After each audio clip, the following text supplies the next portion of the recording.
Hola, em dic Maria Pell i tinc una floristeria a Llinars del Vallès. Jo em quedo a casa, però no puc pagar. Soy Fernando Andújar, tengo la Mediterránea en Ginás, yo me quedo en casa pero no puedo pagar.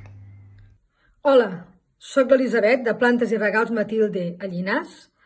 Jo em quedo a casa, però no puc pagar. Soc la Vanessa Vallese. Tinc un centre de fisioteràpia a Llinars del Vallès. Jo em quedo a casa, però no puc pagar. Em dic Erika Parra, tinc un centre de ioga a Llinars del Vallès. Jo em quedo a casa, però no puc pagar. Hola, sóc la Gina Chávez. Jo tinc una immobiliària i administració de finques a Llinars del Vallès.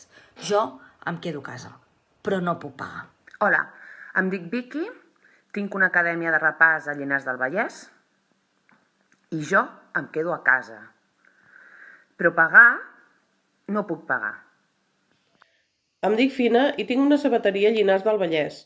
Jo em quedo a casa, però no puc pagar. Hola, em dic Ruth i tinc una botiga de roba i complements a Llinars del Vallès. Jo em quedo a casa, però no puc pagar. Soc la Soraya Sánchez Melero, tinc un centre de fisioteràpia a Llinars del Vallès. Des del 13 de març jo em quedo a casa, però jo no puc pagar. Em dic Carmen Alonso i tinc una assessoria a Llinars del Vallès. Jo em quedo a casa i treballo pels meus clients, però si els meus clients no poden pagar, jo no puc pagar. Bon dia, em dic Marian Cortina. Tinc Sabaidí a Llinars del Vallès. Jo em quedo a casa, però no puc pagar. Més del 50% del petit comerç desapareixerà quan superem la pandèmia del Covid-19, provocant una dura crisi econòmica i un substancial augment de l'atur.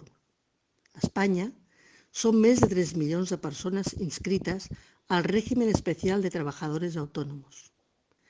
Creem més d'1 milió de llocs de treball, que representa un de cada 5 llocs de treballs existents, i generem el 18% del PIB. Ens demanen que nos quedemos en casa, i així ho fem. Però quan un autònom deixa de treballar, no deixa de pagar.